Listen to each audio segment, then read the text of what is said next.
Hey guys, it's Eric and Amber from the Holup-Niewinski group reacting to some of your questions about real estate from r/realestate on Reddit. We're here to answer your questions, and if you guys have any questions, please drop them down below and we'd be happy to answer them.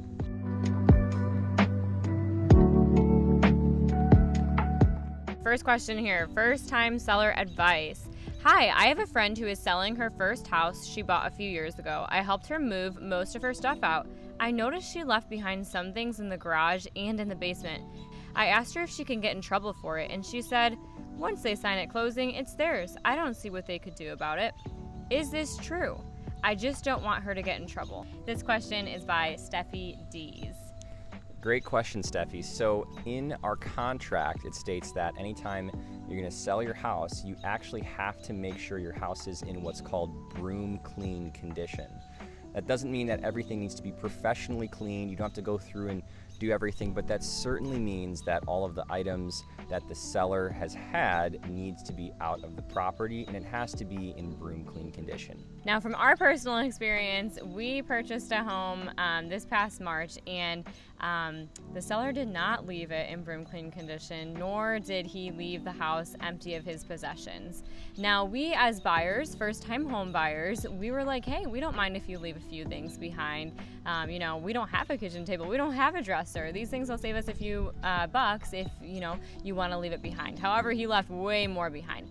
So it is true that at closing, the buyer does sign a piece of paper saying that anything that they leave behind will become the possession of the buyer. However, the buyer is going to do a final walkthrough right before closing, usually the day before or the day of, and if they see all of this stuff left behind, they could actually ask the seller to pay for like a garbage cleanup service to come, which could cost the seller a couple $100s to thousands of dollars, depending on how much they leave behind. So my kind of advice in summary is, hey, if your friend wants to leave some things behind, I would recommend having your friend ask their agent, the listing agent, to ask the buyer's agent if the buyer minds if they leave a few things behind, and then take some pictures to send to that agent. That way the buyer can decide in advance if they want to keep those items. If not, your friend certainly does need to remove them per the contract, or they need to pay for a garbage service or something in advance. So, yeah. Great question, Steffi. Let's go on. It's not a silly question. Thanks for asking. It's really good. Let's go on to question number 2. Using a realtor from different part of state. If I go on a house showing with a realtor and they turn out to be very unprofessional and hard to work with, and it turns out I really want the house, is it okay to call my long-known realtor who doesn't work in the area to buy the property? Or is it much better to go with the local realtor? All right, well, great question. I am Null. So first of all, this all depends on if you've signed an exclusive buyer's agency agreement with the agent who showed you the home. So some realtors, in order to help you guys establish agency and say, hey, I'm your realtor, I'm going to be spending time and money, driving you around and really helping you with the best needs in searching out a home, they're going to ask you to sign this form. If they've signed this form, then you certainly need to respect that agency that you created with them, okay?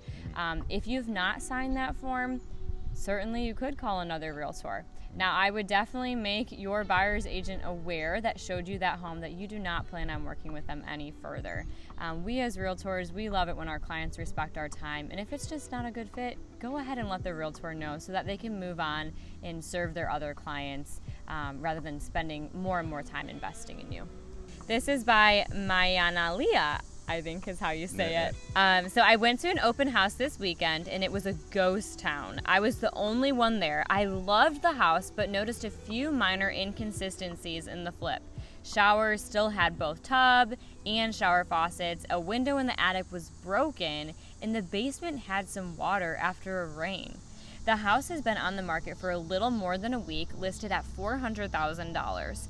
It was recently renovated.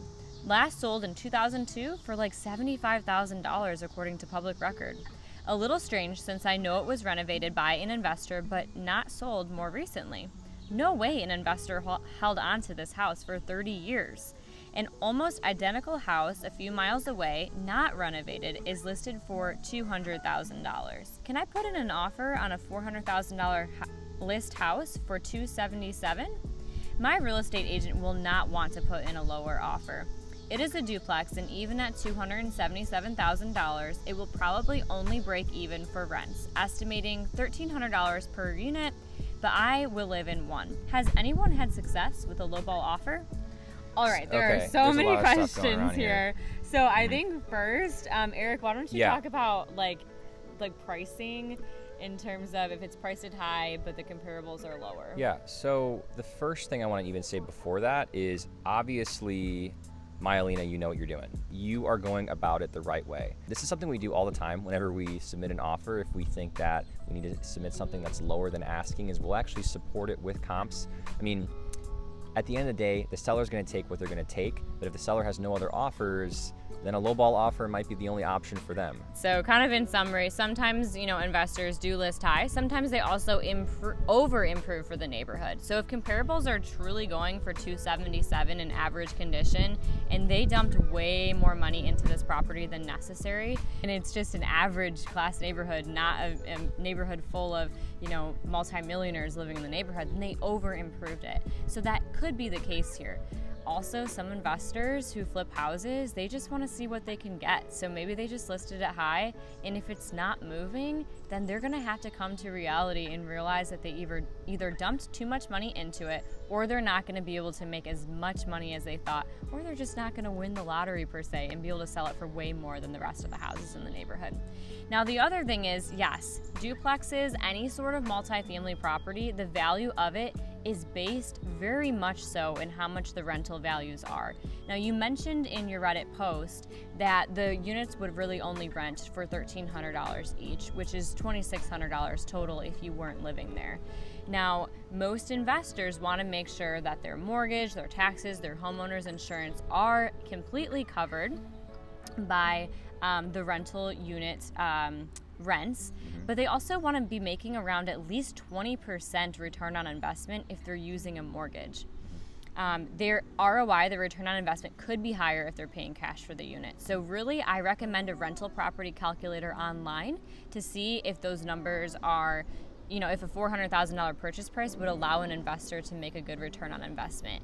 Yeah, I think we also need some more information from Maya regarding what are her goals? Is she buying this as an investment? Does she really want to live in this property as a long-term thing?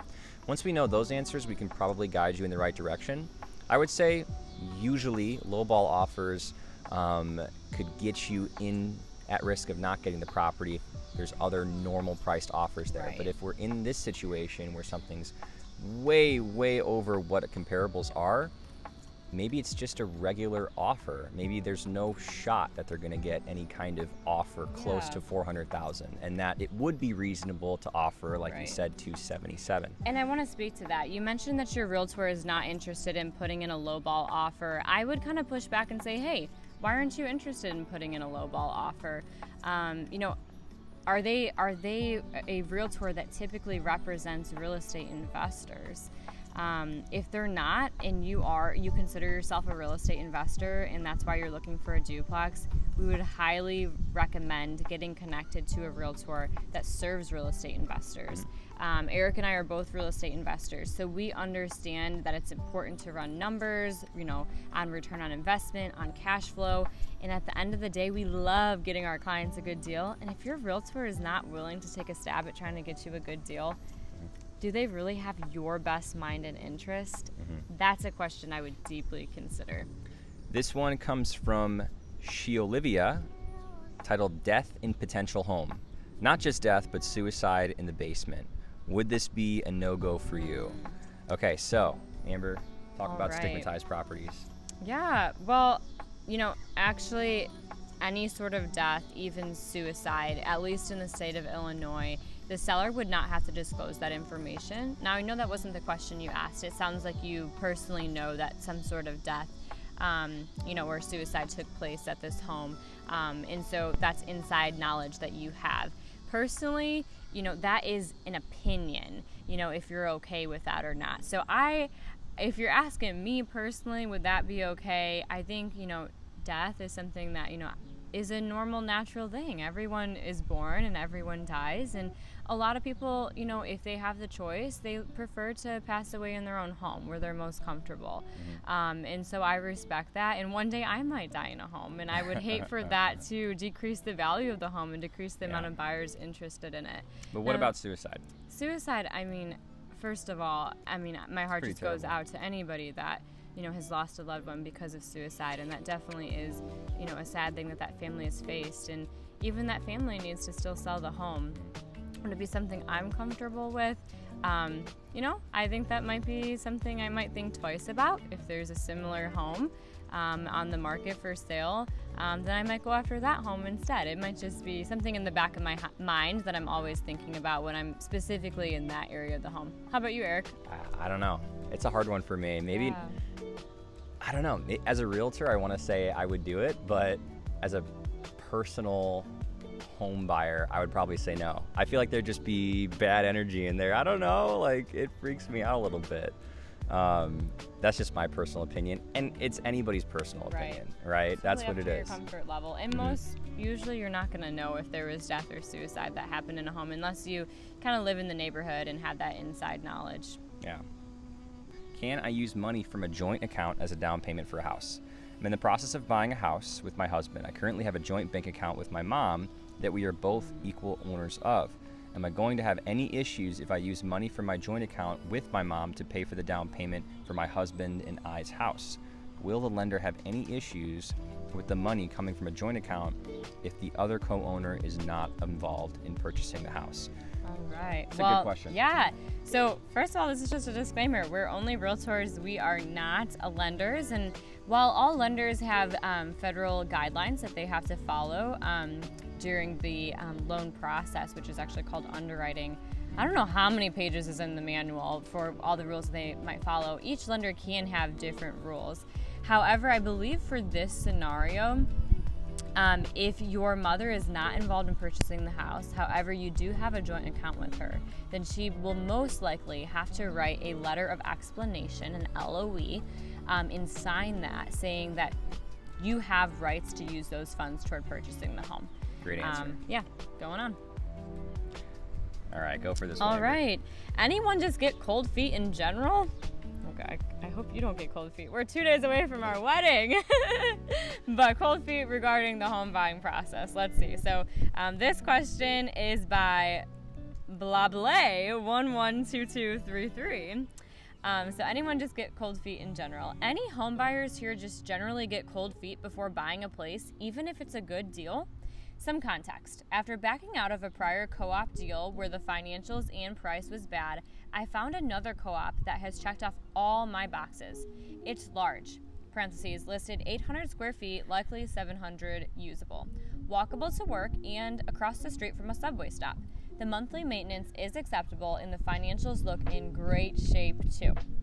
Most importantly, I'm getting an 18% discount on list due to market uncertainty, a panicked seller, and me making a cash offer. As is, I'd be saving $500 to $700 on monthly rent for an equivalent price. This sounds like a fantastic deal. Yeah, for an equivalent place. I'm wrapping up due diligence now, and aside from an electrical issue, most of the repairs are just because the unit is old, and a lot of my renovation goals reflect that. Am I just feeling cold feet because it's a lot of money out the door?